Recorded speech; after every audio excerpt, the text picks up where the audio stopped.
What's up, guys? Your boy OG Black Man.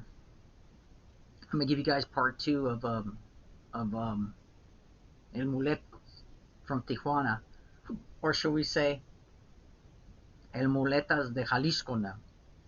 Um, El Muletas can definitely show you guys that he is a survivor, or some people might call him a snake, or some people might call him a smart guy. Some people might call him a dirtbag, a dirty bird.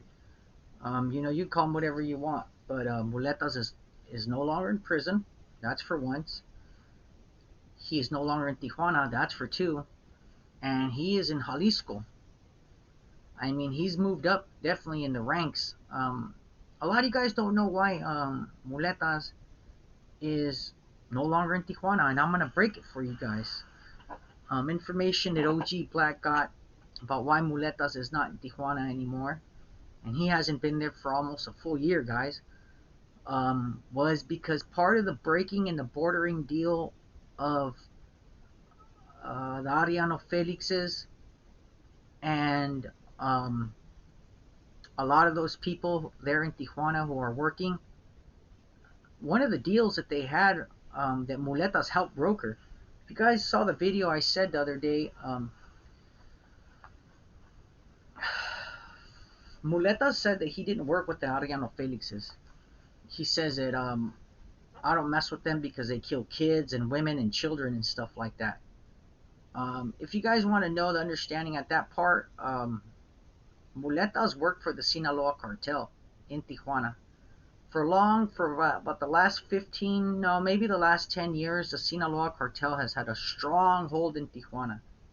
Most of the guys from Tijuana who were from the COF turned and ended up working for the Sinaloa Cartel when they got into Tijuana. Arellano-Félixes lost a lot of good guys to that war. They lost a lot of good guys to Sinaloa. But so what happened was that a lot of guys from Jalisco started coming to Tijuana, and they wanted the plaza of Tijuana. But they had two obstacles. They had the Sinaloa Cartel.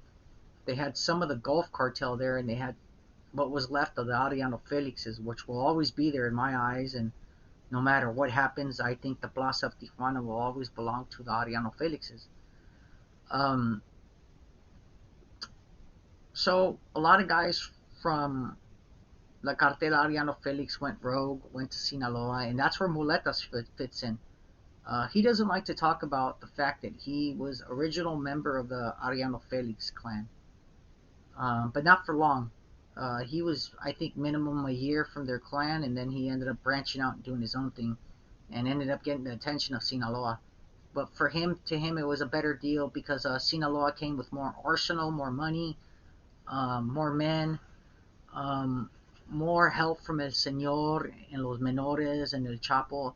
So Muletas definitely took advantage of that in Tijuana. And he took advantage of the part that in Tijuana they really broke. So money talks and bullshit walks.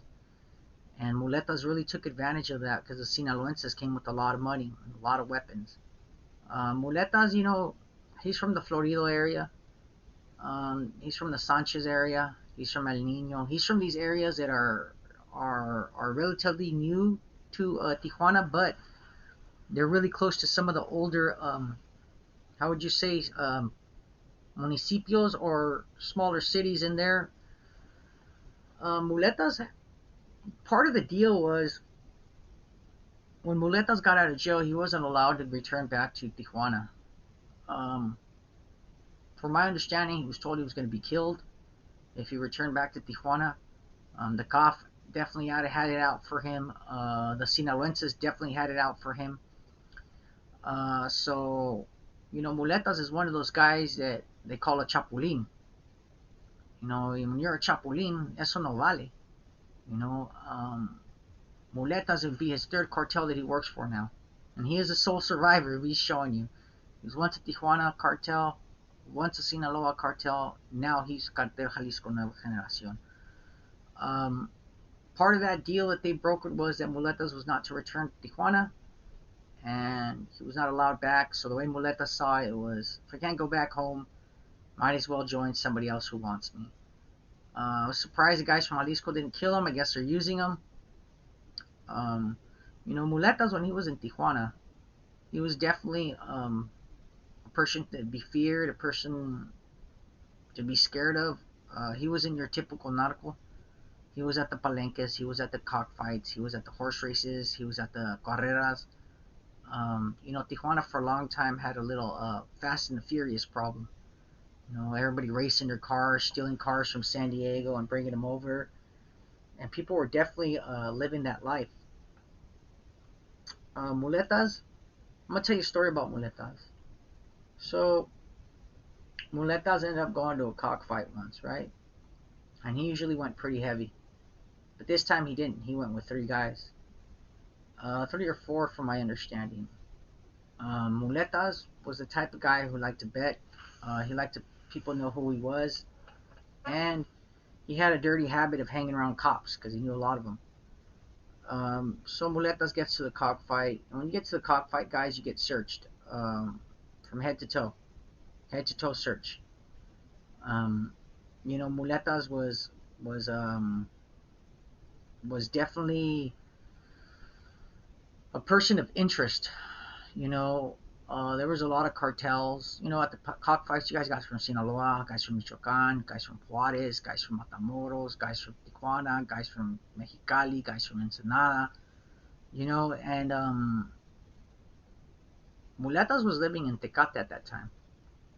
So Muletas ended up having some roosters. They ended up going to the cockfight. Two of the municipal officers that worked at the door didn't know who he was because he was kind of in incognito. He kind of whispered in the air who he was. They kind of laughed it off, and he took that as a sign of disrespect. Um, these cops, they didn't know no better. They were young guys. Muletas walked away and made a phone call. Within, I think it was like 10 minutes, those two cop guys got removed from their station and were never seen of again. And those are stories that you hear everywhere in Tijuana about Muletas.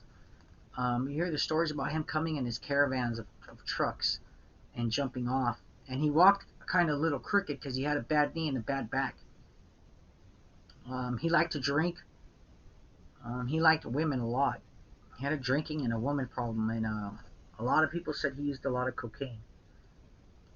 In the video when he's being captured, he looks like he just woke up from a long night, and his compadre in the front, if you can see him, sweating, going through withdrawals already from the benzoid, the cocaine, or the antidepressants, or the anxiety medication he's taking. So he was already getting sick.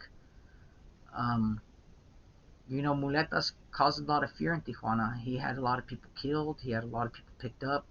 He waged war against the municipal police. When he was released from jail, from prison, he got on the radio and told everybody in Tijuana that he was back. And he told the municipal police, "I'm back for you guys, motherfuckers." So Muletas was definitely someone of interest, someone that people feared. Like my daughter would say, "Fear me, daddy, fear me." And Muletas definitely ran that. He had a good control of all the taxi cab drivers. He had a good control of the union workers that work in the front of the frontera. He had a lot of control out of the little kids and the Oaxaqueño people who live in the front of the border, and they make things and they make little piggy banks and toys and stuff. He had a rap on them. He would pay them weekly cash, and they would inform him of everything that was going on. I think that was Muleta's advantage, that he was a people person, that he was always out in public, and he had that swag, that Tijuana swag, that I don't back down, I ain't scared of you. We could talk it out, we could walk it out, we can shoot it out, we can do whatever, and Muletas definitely brought that up to the table, guys. I hope you guys enjoy this part 2 of Muletas. It's new information on him, nothing old, breaking information. Hopefully you guys understand this new. I don't think anybody out there tells you guys that Muletas belongs to El Mecho's people. That's why you don't hear nothing about him in Tijuana no more. This is your boy OG Black. I hope you guys enjoy this. Smash, like, subscribe. I have a new channel. It's called OG Black. Check it out. Hope you guys enjoy everything from this video. I'm trying to bring you guys all the fire and Enjoy it, man. Have a nice day. Remember, this life only gives you three things: death, bad health, and prison. And no matter what, you're scarred for life physically and mentally, and all you do is hurt the ones you love. Remember, guys, life is short. Hug your loved ones, and I'm out.